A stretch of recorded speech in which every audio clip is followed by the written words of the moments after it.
하나님께 대한 찬양 네 번째 시간입니다. 오늘은 하나님의 능력과 임재를 경험하는 것에 대해서 함께 나누고자 합니다.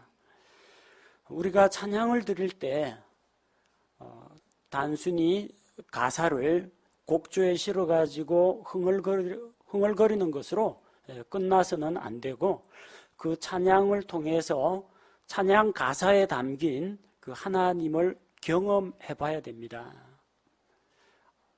시편 46편에는 너희는 주의 선하심을 맛보아 알지어다, 그런 말씀이 기록되어 있습니다. 하나님의 선하심, 성경 공부를 통해서 교리적인 이해를 통해서 아는 것이 아니라 맛을 봐서 알아야 됩니다.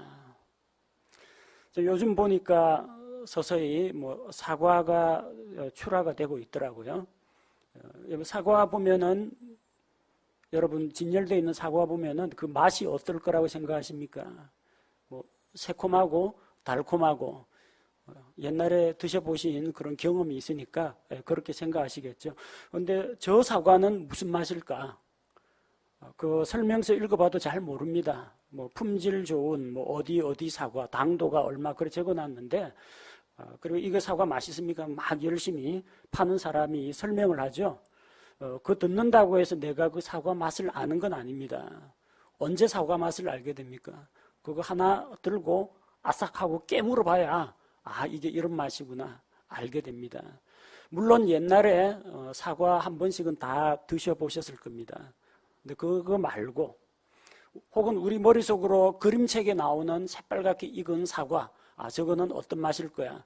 상상 속에 있는 맛 말고 내가 직접 내 입으로, 내 혀로 그 맛을 봐야 이게 이런 맛이구나 하고 깨닫게 됩니다. 그래, 좋은 맛이다, 맛이 좋다, 맛이 덜하다, 그걸 우리가 평가를 내릴 수가 있습니다. 하나님은 교과서 안에 성경 교리책에 갇혀 있는 분이 아닙니다. 실제 살아계시고 일하시고 능력을 보이시는 인격체이신 하나님이십니다. 그 하나님을 우리가 만나야 됩니다. 직접 맛을 보고 하나님의 능력과 그분이 나와 함께 하시는구나, 그걸 경험해 봐야 합니다. 언제 우리가 그런 경험을 할 수 있느냐? 하나님을 높이고 찬양할 때 경험할 수 있습니다. 또 경험하고 난 다음에는 더욱더 하나님에 대한 이해가 깊어지고 하나님에 대해서 보다 구체적으로 찬양을 드릴 수 있게 됩니다. 지난 시간에 우리가 역대하 20장에 나오는 여호사밧 이야기에 대해서 잠깐 언급했습니다. 역대하 20장에 보면은 유다 왕 여호사밧이 있었는데, 모압 자손과 암몬 자손, 또 그리고 여러 이민족들, 에돔 족속들이 유대 왕국에 침략해 왔습니다. 큰 무리가 시리아 저편에서 이 왕을 치러 오는데 여호사밧이 크게 두려워하면서 주 하나님께 기도를 드립니다. 보통 이런 적군의 침략 앞에서 자기가 감당하기 힘든 어떤 어려운 일을 만났을 때 대부분의 사람들은 간구 기도를 합니다. 하나님, 큰일 났습니다. 적군이 쳐들어옵니다. 이 민족을 건져주십시오. 하나님, 큰 사업을 앞두고 있습니다. 이거 잘 성사되게 해주십시오. 하나님, 제 친척이 중한 질병에 걸렸습니다. 제발 낫게 해주십시오. 우리는 하나님 앞에 나아갈 때 대부분 용건만 간단히 통화는 3분 이내, 마치 어디 관공서 전화 걸어가지고 필요한 정보 얻어내는 것처럼 하나님과 간단하게 통화를 합니다. 자기 할 말만 하고서 가버려요. 하나님 도와주시겠지 하고. 만왕의 왕 앞에, 만주의 주 앞에 나아갈 때는 우리가 하나님 앞에 합당한 예의를 갖춰야 됩니다. 다짜고짜 사람 만나가지고 사업상 업무 이야기 본론으로 바로 들어가진 않죠. 적어도 인사라도 좀 나누고 안부라도 좀 묻고 이런 이야기가 좀 이루어진 다음에 뭔가 좀 공감대가 형성된 다음에 이제 본론으로 들어갑니다. 여호사밧은 하나님 앞에 기도를 하는데 그가 역대하 20장 6절에서 처음으로 하는 기도의 내용이 있습니다. 용건만 간단히가 아닙니다. 뭐부터 시작합니까? 하나님에 대한 찬양으로 시작합니다. 오 주 우리 조상들의 하나님이여, 주는 하늘에서 하나님이 아니시니까 이교도들의 모든 왕국을 다스리지 아니하시나이까. 주의 손에 권능과 능력이 있으므로 능히 주를 막을 자가 아무도 없지 아니하나이까. 첫 마디가 하나님에 대한 찬양, 칭찬, 영광 돌리는 이야기입니다. 하나님, 우리는 주의 백성입니다. 하나님은 우리 조상들의 하나님이십니다. 주는 하늘에 계신 하나님이시지 않습니까? 이 세상 땅에서 사람들이 만든 우상들은 다 거짓이고 헛된 것들입니다. 주는 살아계셔서 이교도들의 모든 왕국을 다스리지 않습니까? 우리를 침략하는 모압, 암몬, 에돔 다 하나님의 손안에 있지 않습니까? 주의 손에만 권능과 능력이 있습니다. 하나님이 일을 하고자 하시면 막을 자가 누가 있겠습니까? 하나님께 온갖 영광과 찬사를 다 돌려보냈습니다. 자, 그렇게 하나님 앞에 기도하고 또 적군의 침략 앞에서, 이 큰 무리 앞에서 우리가 어찌할 줄을 몰라서 우리에게 능력이 없고 어찌할 바를 몰라서 우리 눈이 오직 주만 바라보나이다. 그렇게 기도를 드렸습니다. 하나님이 그 기도를 들으시고 응답하셨습니다. 그래서 14절에 보니까 주의 영께서 회중의 한가운데 있는 레위 사람 야시엘에게 임하여 하나님의 말씀을 전달합니다. 그래서 유다와 예루살렘 거주민들과 여호사밧 왕이여, 너희는 귀를 기울이라. 주가 이같이 말하노라. 이 큰 무리로 인하여 두려워하거나 놀라지 말라. 그 전쟁은 너희에게 속한 것이 아니요 하나님에게 속한 것이니라. 내일 너희는 그들을 마주보고 내려가라고 했습니다. 그리고 이번 전쟁에서 너희가 싸울 필요가 없고 너희는 정렬하고 가만히 서서 너희와 함께하는 주의 구원을 보라고 했습니다. 그래서 내일 그들을 마주보고 나가라. 주가 너희와 함께하리라. 하나님의 응답이 대언자의 입을 통해서 전달되었습니다. 자, 그러자 18절에 여호사밧이 역시 머리를 숙이고 얼굴을 땅에 대니 온 유다와 예루살렘 거주민들이 주님 앞에 엎드려서 주께 경배를 드렸습니다. 그리고 이런 놀라운 응답을 주신 하나님께 찬양을 합니다. 전쟁은 주께 속한 것이다. 너희는 싸울 필요가 없다. 주께서 너희에게 승리를 주시니까 안심하고 너희는 대열을 갖추고 나아가라고 했습니다. 자, 그러자 19절에 고핫 족속의 자손과 고라 족속의 자손에 속한 레위 사람들이 일어서서 큰 소리로 주 이스라엘의 하나님을 높이고 찬양을 드립니다. 자기들이 감당하기 어려운 적군 앞에서 여호사밧은 하나님께 찬양 기도를 드렸습니다. 그리고 하나님 앞에 자기들이 처한 상황을 이야기하고 도움을 요청했습니다. 하나님께서 그들에게 말씀을 통해서 응답을 하시자 거기에 대한 화답으로 또다시 주님을 찬양합니다. 레위 사람들이 일어나서 온 이스라엘과 더불어 하나님께 찬양을 드립니다. 자, 그리고 20절에 보니까 여호사밧 왕이 유다와 예루살렘 거주민들에게 대언자를 통해서 하나님께서 하신 말씀을 다시 상기시킵니다. 이 전쟁은 주께 속한 것이요 너희는 싸울 필요가 없다. 자, 그러니까 너희는 주 너희 하나님을 믿으라. 그리하면 너희가 굳게 서리라. 그분의 대언자들을 믿으라. 그리하면 형통하리라. 하나님께서는 너희는 싸울 필요가 없고 대열을 정해가지고 그냥 앞으로 나아가라고 했습니다. 그러면 하나님께서 이기게 한다고 약속하셨습니다. 그래서 여호사밧 왕이 21절에 보니까 백성과 의논하여 노래하는 자들, 곧 거룩함의 아름다움을 찬양할 자들을 정하고 그들이 군대 앞에서 나아갈 때 이르기를 주를 찬양하라. 그분은 영원하도다. 맨 앞쪽에 무기를 든 군인들이 나가지 않고 맨 앞쪽에 찬양대가 앞장서서 나갔습니다. 22절에 그들이 노래하고 찬양을 시작할 때 주께서 복병을 두어서 유다를 치러 온 암몬 자손, 모압 자손, 세일산의 에돔 자손들을 치게 함으로 그들이 전쟁에서 패했습니다. 힘들이지 않고 자기들의 칼과 창으로 말미암지 않고 전쟁에 승리하게 된 것입니다. 이런 승리를 경험하고 그들은 어떻게 했습니까? 노량물을 얻고 25절, 26절 말씀해 보니까 그 노량물들을 엄청나게 많이 모았는데 노량물들을 전쟁 노획물을 수집하는 데만 사흘이 걸렸습니다. 그렇게 노획물을 다 얻은 다음에 26절 넷째 날 그들이 브라가 골짜기에 모였으니 브라가란 말은 송축이라는 뜻입니다. 이는 거기서 그들이 주를 찬송하였기 때문이더라. 그러므로 이날까지 바로 그곳의 이름은 브라가 골짜기라 불렀더라. 그 골짜기에서 송축하고 27절 이하에 보니까 어떻게 해요? 모든 사람들이 무사히 돌아왔습니다. 전쟁에서 피 흘린 사람, 죽은 사람이 없어요. 다 무사히 돌아와서 원수들을 누르고 기뻐함으로 비파와 하프와 나파를 연주함으로 예루살렘에 이르러 주의 집으로 갔습니다. 하나님을 찬양하면서 그들은 돌아오게 되었습니다. 그들은 하나님을 경험했습니다. 어떻게 경험했어요?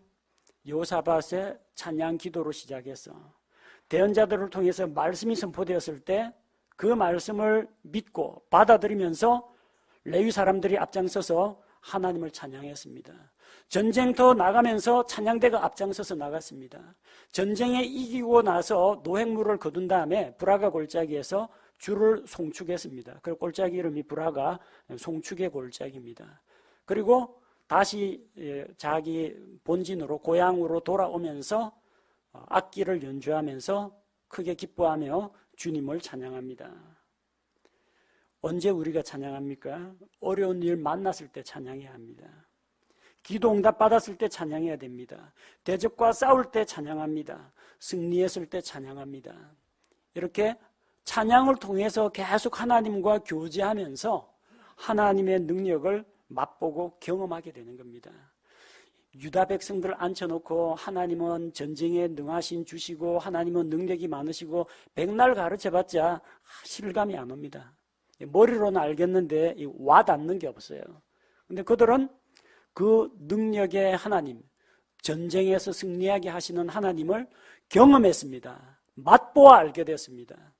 전쟁을 모르는 그 후속 세대는 다시금 하나님께 반역을 했지만 여호사밧과 함께 이 놀라운 하나님의 능력, 이스라엘의 찬송 가운데 거하시는 주의 능력을 본 사람들은 하나님에 대한 믿음, 신뢰가 더욱더 깊어졌습니다. 이것이 하나님을 경험해서 아는 것입니다. 가르치려면 여러분 한 30분이면 여러분 하나님의 속성들 전지전능하시고 거룩하시고 영원불변하시고 무한하시고 절대 주권을 가지고 계시고 사랑과 은혜가 충만하시고 인간의 생사화복을 주장하시고 다 가르칠 수 있습니다. 지식적으로는요. 그러나 그게 지식이 되어서는 안 되고 우리 삶 가운데에서 맛보아 아는 경험하는 하나님이 되어야 됩니다. 예배 드릴 때에도 우리는 하나님을 경험해야 됩니다. 하나님의 임재를 경험해야 됩니다. 임재라는 것은 하나님께서 여기에 계시는구나. 그걸 내가 경험해야 합니다. 하나님의 임재 이야기하면은 은사주의자들은 막 성령에 도취돼 가지고 신비한 체험을 하는 것. 갑자기 사람이 딱 정신을 잃고 탁 쓰러져 가지고 황홀경에 빠지는 것을 하나님의 임재야. 성령께서 임하셨습니다. 해가지고 무슨 기적이 일어나는 걸로 생각합니다. 그런 임재가 아닙니다. 혹은 찬양을 드리다가 막 그 곡조에 가사에 자기가 도취돼 가지고 감정적 흥분 상태에 막 빠집니다. 보통 그럼 손 이렇게 들고 한 손은 가슴 이렇게 하면서 눈물까지 흘리면서 찬양을 합니다. 찬양 집회 끝나고 나면 어디 있습니까? 다들 제정신이 들어가지고 딴 생각하면서 다 집으로 돌아갑니다. 감정적 흥분 상태에 빠지는 것은 그 자신의 자아도취지, 그거는 하나님의 임재를 경험한 것이 아닙니다. 성경이 말하는 임재라는 것은 하나님이 어떤 분이신지를 자기가 깨닫게 되면서 자신이 정말 거룩하신 주님 앞에 있다라는 것을 깨닫고 우리의 삶과 우리의 사역 가운데에서 하나님이 함께 하시고 일을 하시는 것을 경험하는 것을 말합니다. 성경에는 그런 하나님의 임재를 경험한 사람들이 여럿 있습니다. 야곱은 자기 형 에서를 속이고 아버지를 속이고 마침내 형을 피해가지고 도망다니는 신세가 되었습니다. 그래서 자기 고향집을 떠나가지고 멀리 외갓집으로 도망을 갑니다. 바단 아람 저쪽 시리아까지 가려면 갈 길이 멀어요. 가다가 베델에 머물러서 하룻밤을 지나게 되었습니다. 혼자예요. 아버지, 엄마 다 떠나가지고 언제 도적대가 나타날지, 들짐승이 나타날지 불안합니다. 그런데 베델에서 돌을 베고 잠을 자다가 하나님께서 꿈에서 그에게 임재하시는 것을 보게 됩니다. 땅에서 하늘까지 연결하는 사닥다리를 보게 되고 그 사다리에 천사들이 오르락내리락 하면서 땅과 하늘을 연결하는 것을 보게 됩니다. 그때 야곱은 깨닫습니다. 자기는 지금까지 하나님은 자기 집에 쌓아놓은 제단에 계시는 줄로 알았습니다. 이 허허벌판 베델에 설마 하나님이 계시리라고는 상상도 못했어요. 그런데 꿈에서 깨어가지고 잠에서 깨어 일어나가지고 그는 깨닫습니다. 창세기 28장 16절 주께서 분명히 이곳에 계시거늘 내가 그것을 알지 못하였도다. 그리고 그곳의 지명을 원래의 지명이 루스인데 벳엘 하나님의 집이라고 불렀습니다. 거기서 하나님을 경험했기 때문입니다. 그러면은 하나님이 베델에서 하나님 주소지가 베델이에요? 그럼 예루살렘이라든지 세겜이라든지 사마리아에는 하나님 안 계십니까? 아닙니다. 하나님께서는 온 천지에 충만하신 분입니다. 무소부재하신 분입니다. 하나님은 공간의 제약을 받지 않습니다. 우리가 저 하늘 끝에 갈지라도 바다 깊은 곳에 갈지라도 거기서도 주께서 우리를 발견하시고 주의 오른손이 우리를 붙들어서 인도하여 내신다고 했습니다. 하나님은 원래 그 자리에 계셨습니다. 다만 야곱의 고백과 같이 주께서 분명히 이곳에 계시거늘 내가 그것을 알지 못하였도다. 하나님이 우리 예배당에만 계시고 내 가정, 내 사무실에는 안 계십니까? 그곳에도 하나님 계십니다. 내가 알지 못하였기 때문이라. 그러나 어떤 때는 우리가 그 하나님의 임재를 깨닫습니다.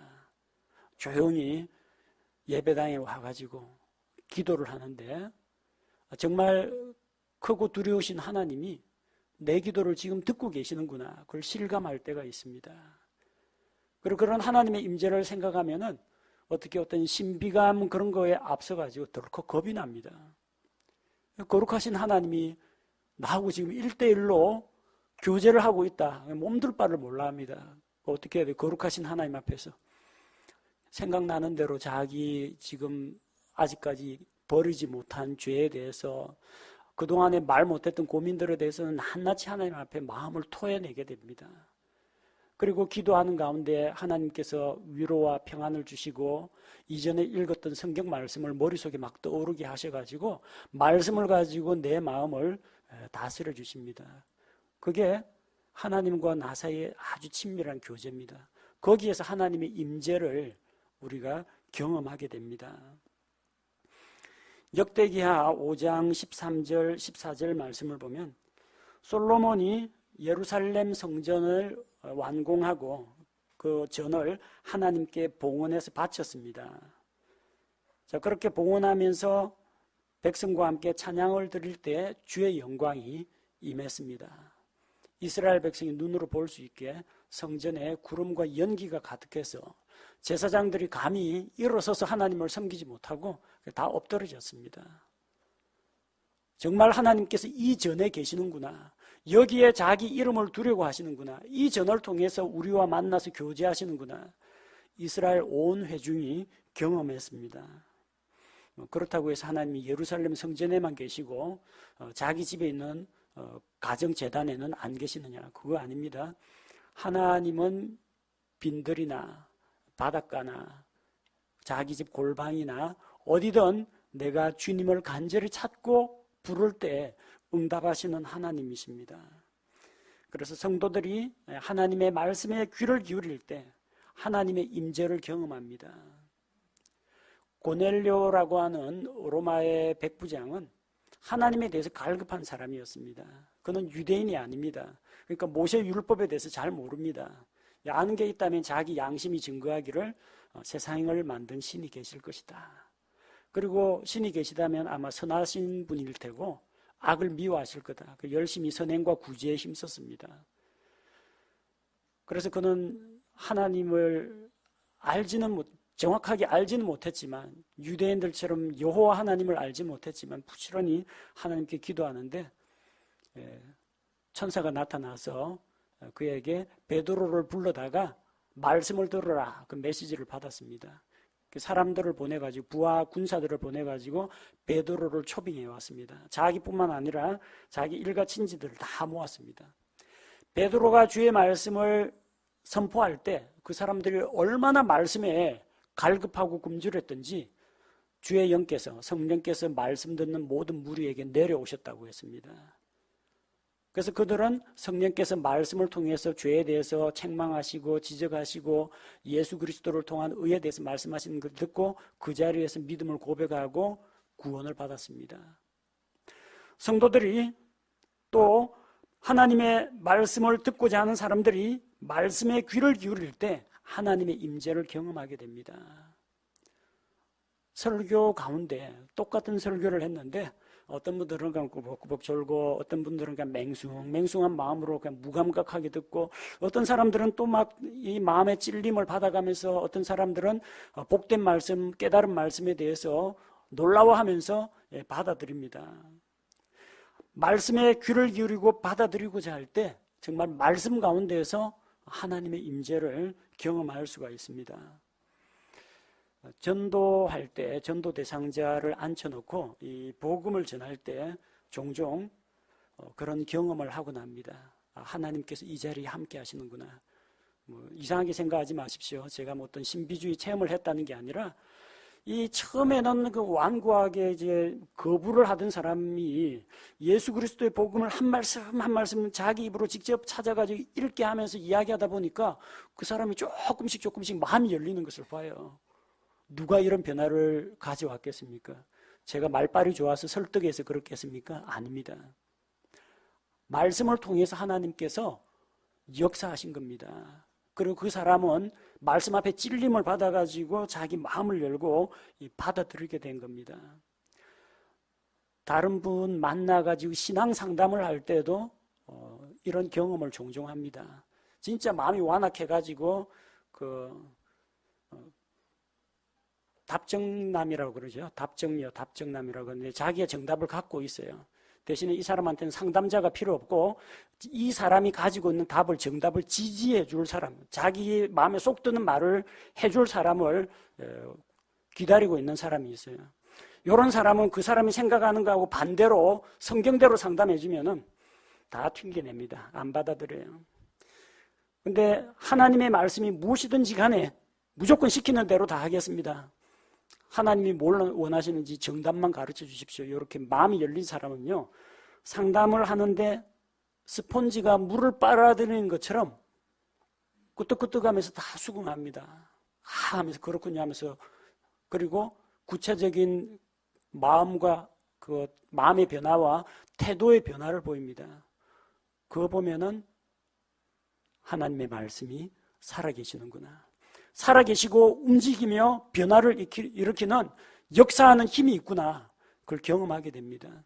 하나님이 어떤 물리적인 형체를 가지고 우리 사이에 임재하시는 게 아니라 말씀 가운데 역사하시는 그런 하나님, 사람의 마음을 바꾸고 대화하는 분위기를 주도하시는 하나님을 경험하게 됩니다.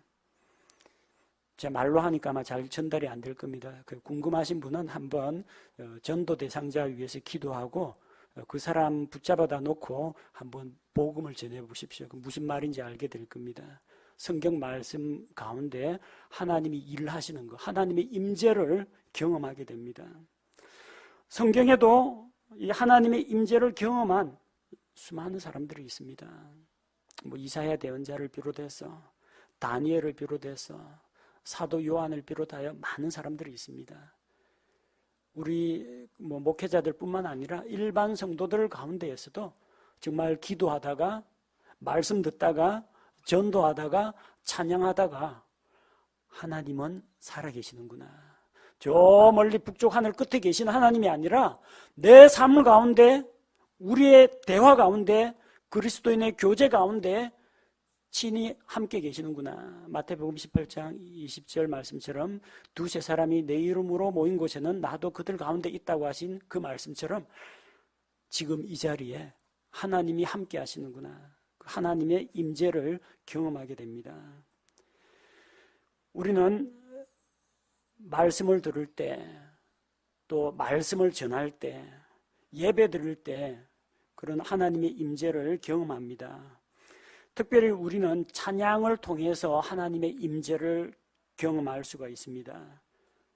시편 22편 3절에 그러나 오 이스라엘의 찬양 가운데 거주하시는 주여, 주는 거룩하시니이다. 하나님은 유대 땅에 거하시는 분이 아닙니다. 물리적인 공간으로 하나님을 제한할 수는 없습니다. 그런데 하나님이 어디에 거하신다고 했어요? 이스라엘의 찬양 가운데 거주하신다고 했습니다. 우리가 찬양을 드릴 때 성도들의 찬양 가운데 하나님이 임재하십니다. 그러면 어떻게 찬양 불러야 되겠어요? 우리 찬양 생활에 좀 변화가 있어야 되지 않겠습니까? 그 악보 보고 음악적인 요소대로 따라만 부르는 그런 수준이 되면 안 됩니다. 이거는 내 다 아는 찬양이네, 딴짓해 가면서 입으로 흥얼흥얼 이렇게 불러서는 안 됩니다. 열과 성을 다해서 좀 하나님께 열심을 다해서, 있는 힘을 다해서 마음을 모아서 가사를 좀 생각해 가면서 하나님께 찬양을 드려야 됩니다. 그렇게 찬양할 때 우리의 찬양 가운데 하나님이 임재하시는 것을 경험하게 됩니다. 특별히 우리 공적인 예배 시간에 다 같이 찬양 드릴 때 주님께서 함께 하신다. 두세 사람이 모인 곳에 주께서 함께 하신다고 했는데 벌써 몇 사람입니까? 이렇게 많은 사람들이 모여 있는데 정말 진심으로 하나님을 높이고 찬양하고 예배하고 경배하는 사람이 두세 사람만 있다면 그 자리에 주께서 임재하십니다. 내가 감정적으로 느끼건 못 느끼건 주님의 임재가 있게 됩니다. 찬양을 드릴 때 내가 어떤 하나님을 믿고 섬기는지 다시 생각하게 됩니다. 찬양은 단순히 곡조만 있는 것이 아니라 그 곡조에 맞는 가사들이 있습니다. 시편을 보십시오. 전부 하나님에 대한 찬미의 가사들이 있습니다. 크고 영화로우신 주 하나님, 모든 전쟁을 주관하신 하나님, 모든 왕국을 다스리시는 하나님, 사랑의 하나님, 하나님은 독생자를 아낌없이 우리에게 보내주셨네. 예수님의 귀한 사랑, 심히 찬양합니다. 찬송가에 있는 그 수많은 가사들을 보십시오. 다 하나님에 대한 찬양의 메시지가 녹아 있습니다. 그 가사를 건성으로 부르지 말고 하나하나 머릿속으로 생각하면서 부를 때 내가 어떤 하나님, 어떤 주님을 믿고 있는지 다시 생각하게 됩니다. 하나님에 대한 나의 이해가 깊어지면 깊어질수록 하나님에 대해 찬양할 거리들이 더 분명해집니다. 그리고 그렇게 찬양을 드릴 때 거룩하신 주, 위대하신 주, 큰 영광의 주, 그런 주님을 찬양할 때 내가 바로 지극히 높고 거룩하신 하나님 앞에 와 있구나, 그런 생각을 하게 됩니다. 이거는 면접관 앞에 불려간 수험생보다도 청와대 초청을 받아간 일반 시민보다도 더한 긴장과 흥분과 감격에 겨워가지고 하나님 앞에 무릎을 꿇을 수밖에 없습니다. 이사야 대언자를 보십시오. 백성들 앞에서 담대하게 하나님의 메시지를 선포하던 사람이었습니다. 그런데 그가 환상 가운데 주께서 영광의 보좌에 앉아 계신 것, 그리고 세라핌, 스랍들이 주를 찬양하는 것을 보았을 때 하나님의 임재를 경험했습니다. 나는 입술이 깨끗하지 못한, 입술이 부정한 사람인데 저 거룩하시고 깨끗하신 영광 중에 계신 주님을 만났으니 내가 어찌하면 좋을까? 이렇게 하나님의 임재를 경험한 사람은 하나님 앞에 겸손하게 낮아집니다. 그때 주께서 이사야 대언자의 모든 죄를 정결하게 제거하시고 그에게 사역자의 소명을 맡기십니다. 우리 성도들이 하나님을 경험하기를 원합니다. 말씀을 들을 때, 말씀을 선포할 때, 기도할 때, 찬양을 드릴 때, 함께 모여서 예배 드릴 때, 그리스도인의 교제, 소모임 교제를 나눌 때 주께서 우리의 회중 가운데, 이 작은 무리 가운데 주께서 친히 함께 하시는구나. 하나님의 임재를 경험할 때 더 크고 놀라운 찬양을 드릴 수가 있습니다. 그 찬양을 통해서 더 깊이 또 하나님과 사귈 수가 있습니다. 하나님을 교과서 지식으로만 이해하지 마시고 찬양을 통해서, 예배를 통해서 하나님을 경험하는 성도들이 됩시다.